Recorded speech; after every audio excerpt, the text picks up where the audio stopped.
السلام علیکم ورحمۃ اللہ وبرکاتہ۔ دوستو کیسے ہو؟ امید کرتا ہوں ٹھیک ہوں گے، خیریت سے ہوں گے۔ دوستو میں ہوں ڈاکٹر انصر عباس اور آپ دیکھ رہے ہیں YouTube channel Al-Shifa clinic health advisor.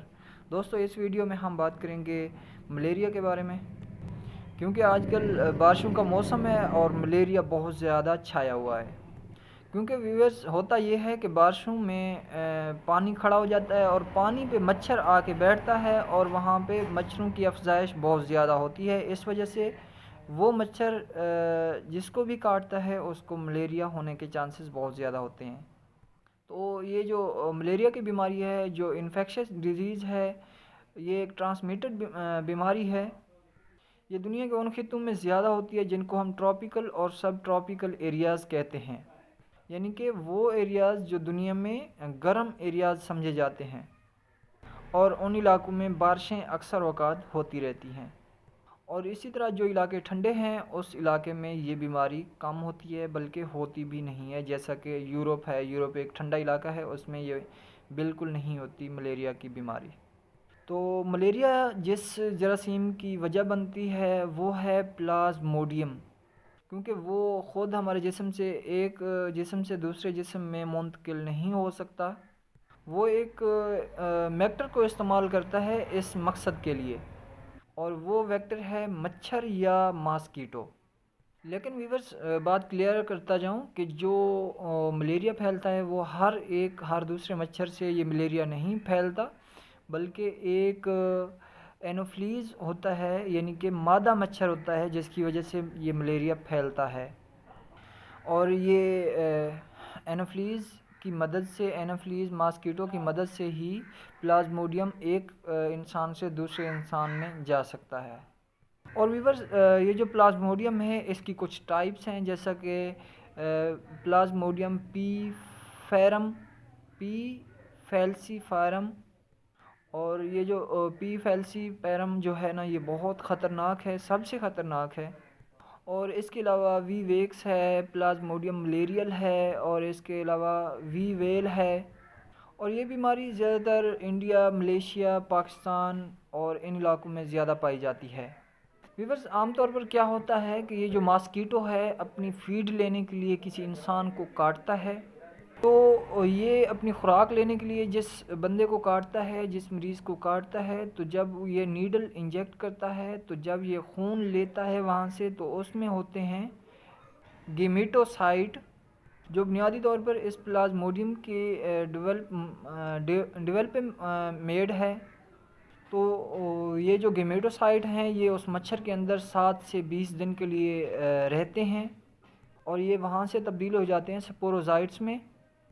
پھر جب یہ مچھر کسی انسان کو کاٹتا ہے جس کو ملیریا تو نہیں ہوتا، تو یہ جو سپوروسائٹس ہیں جو گیمیٹوسائٹ سے بنتے ہیں، تو جب یہ مچھر کاٹتا ہے کسی انسان کو تو یہ اس انسان کے اندر سپوروزائٹس انجیکٹ کر دیتا ہے، اور یہ جو سپوروزائٹس ہیں اس انسان کے اندر آدھے گھنٹے کے اندر جگر میں اور معدے میں چلے جاتے ہیں۔ اس کے اندر جاتے ہیں لیور کے سیلز، یعنی کہ جو ہوتے ہیں، جو لیور کے سیلز ہوتے ہیں ہیپیٹوسائٹس، اور وہاں پر یہ کچھ دن رہتے ہیں اور الٹیمیٹلی یہ چینج ہو جاتے ہیں میروزائٹس میں، اور یہ میروزائٹس سے وہاں سے پھر ریڈ بلڈ سیلز کے اندر چلے جاتے ہیں۔ جب یہ ریڈ بلڈ سیلز ٹوٹ پھوٹ کا شکار ہوتے ہیں تو پھر ہوتا کیا ہے کہ مریض کو فیور ہوتا ہے اور کپ کپی ہوتی ہے، سردی لگنے لگتی ہے، اور شیورنگ کا شکار ہو جاتا ہے، اور اس طرح سے یہ پورے جسم میں پھیل جاتے ہیں۔ اور اس کی علامات کیا ہو سکتی ہیں؟ اس میں آپ کو یہ ہو سکتا ہے کہ بے چینی ہو سکتی ہے، کوئی چیز اچھی نہیں لگتی، وومٹنگ ہو سکتی ہے، ہیڈک ہو سکتا ہے، پوری باڈی میں پین ہو سکتا ہے، اور اس کے علاوہ بخار ہو سکتا ہے۔ اور ویورز ملیریا کا جو ٹمپریچر ہوتا ہے وہ 100 سے لے کر 104 تک جا سکتا ہے، اور یہ ہائی لیول کا بخار ہوتا ہے جو کہ بہت زیادہ خطرناک بھی ہو سکتا ہے۔ اور یہ بخار بعض مریضوں میں روزانہ بھی ہو سکتا ہے، اور بعض مریضوں میں ہر دوسرے دن بھی ہو سکتا ہے، اور بعض ایسے مریض ہوتے ہیں جن کو ایک دن بخار ہوتا ہے اور 2 دن وہ ٹھیک رہتے ہیں۔ جو پلازموڈیم کی بہت زیادہ خطرناک ہے وہ ہے فیلسیپریم جو کہ بہت زیادہ خطرناک ہو سکتی ہے جسم کے لیے۔ اس میں جگر پہ زیادہ افیکٹ ہوتا ہے، جگر خراب ہو سکتا ہے، اور جو ہماری تلی سپلین جسے کہتے ہیں وہ بھی بڑھ سکتی ہے۔ اور ان مریضوں کو عام طور پر کیونکہ خون کے لیے جو ہے نا وہ ٹوٹ پھوٹ کا شکار ہوتے ہیں، انیمیا یعنی کہ خون کی کمی بھی ہو سکتی ہے، اور اس میں جو ہمارے پلیٹلیٹس ہوتے ہیں وہ بھی کم ہو سکتے ہیں، ڈراپ ہوتے رہتے ہیں۔ اور ویورز اکثر ان مریضوں میں کیونکہ جگر متاثر ہوتا ہے اینوفلیز کے کاٹنے سے، اور اس میں جو ہے نا یرکان ہیپاٹائٹس کے بھی چانسز ہو سکتے ہیں، اور ہیپاٹائٹس جیسی کیفیت بھی ہو سکتی ہے۔ اگر کوئی ڈاکٹر کے پاس جاتا ہے ان علامات کے ساتھ، اور ماحول بھی ایسا بنا ہوا ہے کہ مچھر بھی بہت زیادہ ہیں، اور انسان احتیاط نہیں کر رہا کیونکہ مچھر عام طور پر رات کو کاٹتا ہے سوتے وقت۔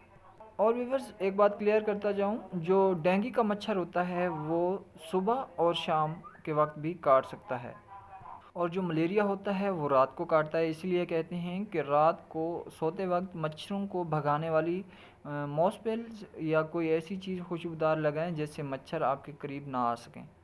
لیکن ویورز اب بات کرتے ہیں کہ اگر یہ کسی کو علامات شائع ہو جائیں، شو ہو جائیں، تو اس کے لیے ہم کون سا ٹیسٹ کرواتے ہیں؟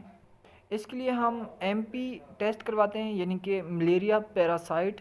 یہ ایک ٹیسٹ ہے جو کہ ملیریا کی تشخیص کے لیے کروایا جاتا ہے، ایم پی یعنی کہ ملیریا پیراسائٹس۔ تو اگر یہ ڈاکٹر ڈائگنوز کر لے کہ آپ کو ملیریا ہے، یا ٹیسٹ کروا کے ڈائگنوز کر لیا جائے کہ آپ کو ملیریا ہے، تو اس کے لیے سب سے پہلے تو پاکستان میں یا انڈیا میں یا ملیشیا میں کلوروکین یا اس طرح کی کوئی میڈیسن استعمال کرائی جاتی تھی، یا اس کے ساتھ فینسی ڈار ہو گیا، یا اس کے علاوہ آرٹی میتھر ہو گیا۔ تو اس طرح کی میڈیسن بہت زیادہ چلتی تھیں۔ تو اب یہ میڈیسن، لیکن اب ان میڈیسن کا جو اثر ہے وہ ملیریا پر نہیں ہوتا۔ اب یہ میڈیسن ریزسٹنٹ ہیں ملیریا پر اثر، ان میں سے کچھ میڈیسن، ساری نہیں، کچھ میڈیسن جو ہیں نا ملیریا پر اثر نہیں کرتی۔ اور اسی طرح اس وقت پاکستان میں جو میڈیسن ملیریا کو کور کرتی ہے وہ ہے آرٹی میتھر اور آرٹم اس کا جو نیم ہے، برانڈ نیم ہے آرٹم، اور آرٹی میتھر جو ہے نا یہ جنرک نیم ہے آرٹی میتھر۔ آپ سرچ کر کے کوئی اچھی سی برانڈ کا، آپ اگر کسی کو ملیریا ہے تو آرٹی میتھر میں کوئی انجیکٹیبل یا ٹیبلٹ فارم میں آپ یوز کر سکتے ہیں۔ ویورز اگر کسی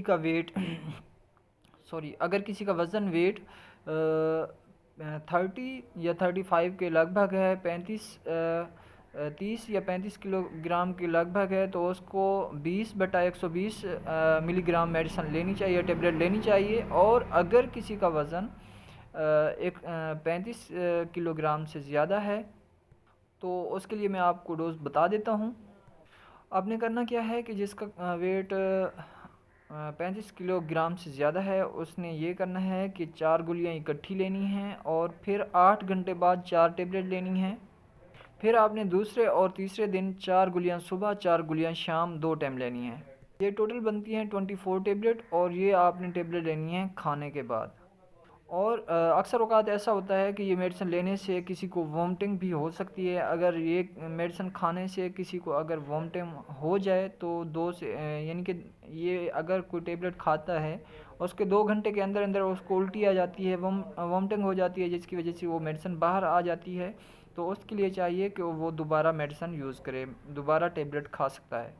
تو ویورز اگر ویڈیو پسند ہے تو لائک اور شیئر ضرور کر دیں، اور میرے چینل کو سبسکرائب کر دیں۔ Thank you.